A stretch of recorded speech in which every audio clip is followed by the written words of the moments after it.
About the cascade edge bridge, so especially when you are using as a motor drivetrain for the electric vehicle, right? So let us assume that it is a large motor drive so of a high rating, right? So let us assume these are some some batteries. So when you are using a two-level inverter, so you have only one battery pack will be there. So but good thing is that so when you are using this cascade edge bridge inverter, so let us assume in this case the battery pack is divided into 15 parts, right? So what is the advantage when the battery pack is divided into 15? What is the advantage you will get? The first thing is that all the batteries will be charged parallelly, right? If you see that nowadays, if you see that the mobile phones, there are two batteries are inside, right? Like in Apple phone or Apple X, there are two batteries are inside, right? So that will increase the charging times, right? For example, if you have one plus devices are there are two batteries are inside there. If the power rating of the charger is 150 watt, so that means 75% or 75 watt will go to the one battery and another 75 for the another battery. The current is doubled. Anyway, the voltage will be same. The charging time will be reduced, theoretically reduced by half, right? So in the same manner, if you are using a multiple battery packs so which are connected like this, so that will theoretically reduce the charge, or it will dramatically reduce the charging times. So that is one thing. And another thing is that the current ratings also slightly reduced. And another thing is that they are fault tolerant, right? So if it is only one battery pack, some fault is occurred, right? So what happens is that the entire battery pack or the entire vehicle we need to stop. So in this case, if you assume that one battery pack is faulty, let us assume that a very simple case, it is 48 volts only. So that may be usually which much more higher than this one. If it is a 48 volts here, all right. So how much voltage you will get, or what is the maximum voltage you can get between this point to this point? So which is 48 into 5, right? Correct. So how much it is? 240, correct? So you will get 240 volts here. So that is the maximum phase voltage. So if you imagine, so one is faulty, so this is faulty, so how much you will get? 192. So that means in this phase you are getting 192 volts, and this is 240 volts here, and here you will also get the 240 volts, right? So that means you have unbalance in the phase voltages. If there is an unbalance in the phase voltages, that also reflects the unbalance in the line voltages and further unbalance in the line currents. So now the point is that, so what you will do now? So how to make the balance? And another thing is that, so when you are feeding to a motor, you have to make sure your line voltages are balanced. So no need to worry about the phase voltages. So how to balance this under this case? So you have any options here? Yeah, the best thing is that so you can turn off healthy cells. So let us assume these are healthy. You can turn off this one and you'll bypass this one. So this is also we can bypass this one. So now all phases having only 4 H bridges. So all the voltages are brought down to 1922 volts. Still we can operate this one, but with at reduced capacity. You may not just we are derating it, right? It may not be that full rating, so it is slightly derated. If it is more number of units are faulty, if you are adopting for this one, what happens is that, for example, 2 or 3 cells are faulty. For example, this cell, this cell, this cell is also faulty. What you will do in this case? So we need to turn off these two switches as well, right? So now it will work only with 2 H bridges per phase. And the drawback here is that we are bypassing the healthy cells as well, right? So we are also bypassing the healthy cells. So there are some methods are there to overcome this one. There are certain methods are there to overcome this one, right? So we will briefly discuss that one. The first thing is that all these cells are operating at certain modulation index, right? All these cells are operating at certain modulation index, right? Okay, all right. So assume that the modulation index, normally modulation index is designed or defined for one phase, right? All right, modulation index is designed for or means designated for one phase MA. So instead now, so we just define it for each H bridge. All right. So let us assume that all H bridges are operating with certain modulation index MA. So let us, it may not operate at 1, so obviously it may operate somewhere between 0.7, zero point 0.8 or something like that, right? Understood? Clear? So now what you can do is that, so let us assume this is faulty, all right? So let us assume this is faulty. So all are operating at MA equal to zero point 0.8, all right? Before fault, all are operating at some modulation index of each H bridge, which is equal to zero point 0.8. So this one is reducing the output voltage.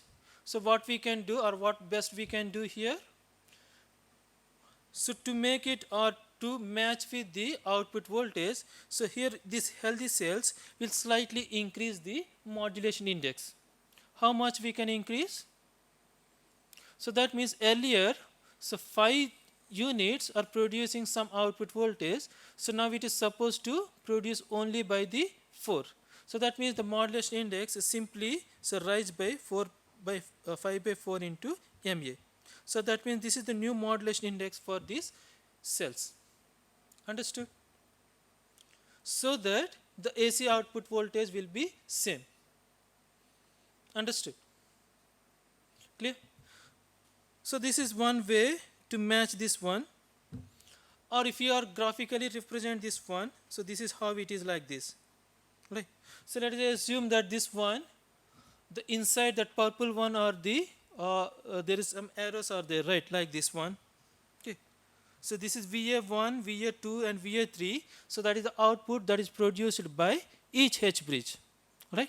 So here we are combining that one. So this entire purple one, this entire line, so will be the A phase voltage. Understood?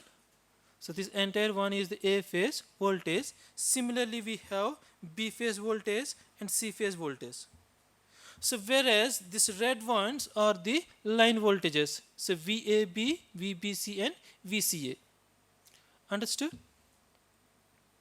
Clear?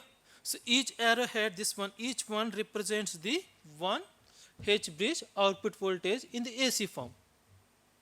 This is clear? Right. So this is how we will represent in case of a cascade H bridge. Normally, how it if you want some fault tolerant operation other than the 2-level inverter, so this is the things we are supposed to do. Right. So now we observed that one is faulty, right? So what we did is that, so we'll slightly, if you see this black one, especially this A phase, and this length, if you observe this length here, see that it is slightly increased, right? So why it is increased? So we increased the modulation index, right? So earlier it is MA, so now it is 5 by 4 into MA, all right? So now the performance is remains same only from the line voltage point of view. All right. So what is the drawback here? What is the drawback here? So if let us assume that, so all these things are batteries, so that means these batteries are making some extra efforts, right? So these batteries are making some extra efforts. So that means over the time, their state of charge or their percent of charge is supposed to be reduced, right? So if all these things are maintaining 80%, so B phase, C phase, they are 80%. Over the time, A phase maybe all are 70% because they are producing more power. All right, understood? So they are giving more power to the motor when compared to that all. So that means the power distribution is not uniform across all the batteries. So that leads to the uneven state of charge. So here the disadvantage, so when you have a multiple battery packs is that, so you have to make sure that all the battery packs are supposed to be maintained same SOC level, right? So that's why they normally say that you cannot mix the old batteries with the new one. So what happens if you mix with old with new one? Their internal resistance may be differ. The new one also supposed to draw more currents, right? The resistance will be impacted, and over the time, their time means the lifespan will be reduced. And another thing is that especially these kind of things, so we have different charging algorithms will be there, like based on your state of charge. So let us assume that normally we have two different charging methods are there. So one is the constant current charging and constant voltage charging. So generally constant current charging is the most faster one when compared to the constant voltage charging. So that means we have charging algorithms between 0 to 100%. You can also see in your mobile. So if it is when the battery is completely empty, so the charging is done at a faster rate. Maybe once it hit the 80%, so it will slow down the charge, right? From 90 to 100%, it will take even more time, right? So 0 to 80 of the scale is not linear. So that means the charging algorithm is not linear, right? So if you have different SOCs, it is difficult to maintain a same charging algorithm through all the cells, right? So that is the one of the disadvantage for the charging point of view. And another one is that if they are drawing excess power means they will be heated up and the reliability will be less. If it is one unit is faulty, that is fine. If your two more units are faulty, power module, it will go to the over modulation, right? It will move to the over modulation. If it is over modulation, whatever the linear property of the converter, so that will be lost. All right? Understood? So therefore, so what happens or what we will do is that whichever the faulty units are there, right, the burden is supposed to share among all the healthy cells.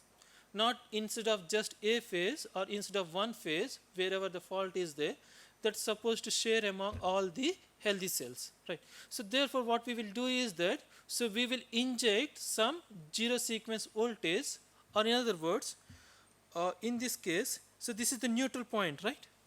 So we'll slightly shift the neutral point, right? So we'll slightly shift the neutral point. For example, this point, somehow if we shift it to this point, all right?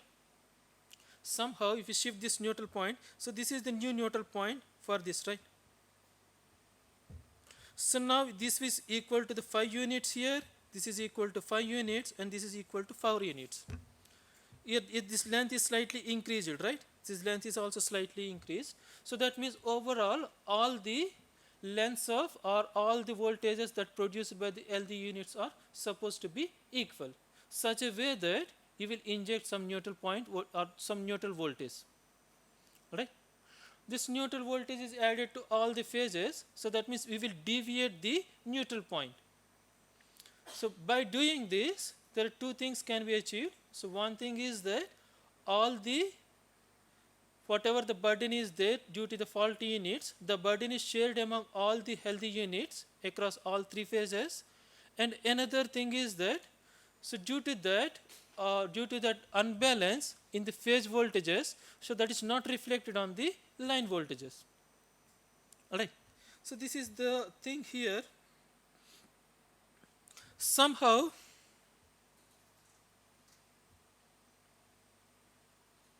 right. Somehow you are calculated that, so that is the neutral point voltage or some neutral zero sequence voltage. So somehow you are calculated. I will discuss also how to calculate that. Right. Somehow you calculated that is the voltage you are supposed to shift the neutral point. Right. So this green one. So now this green one, so we are injecting this one in the opposite direction. So therefore the neutral point, so now is shifted from 0 to M. So now the neutral point is shifted from 0 to M. You can see that purple ones. So now it consists of, B phase consists of 5 arrowheads and C phase consists of 5 arrowheads, but A phase consists of only 4. And if you see the lengths, all lengths are equal. Understood? So now if we include the phase voltages or the line voltages as well, you can see that the line voltages are remain same. So whatever the earlier case is there, right? So both are same. We have not done anything, so just we will slightly modify the modulating signals, that's all. We slightly modified the modulating signals so that there is a shift in the neutral point. Understood? So this is when you have one fault in the A phase, right? So obviously there is some X fault, Y faults and Z faults in A phase, B phase, C phase, right?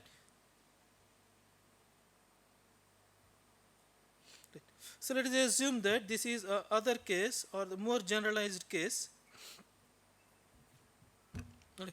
So this is more generalized case. All these green ones are the due to the faults in X phase, Y phase, and the A phase, B phase, C phase. A phase you have X faults are there, B phase Y faults, and C phase so Z faults are there. Z number of units are faulty. You can see that the all green ones. So these are the zero sequence voltages that are being injected. If we add all those things, right? So like this add, if we all minus n into z v0f, if we add all those things, so this is the new neutral point, so which is shifted to from 0 to m. Understood? Clear? So now we can see that, so it is all the errors are slightly increased. It's more general case. So this one, again you will get the balanced supply. Clear? Understood? So this is how by injecting some zero sequence voltage, so you can achieve the balanced phase, balanced line voltages.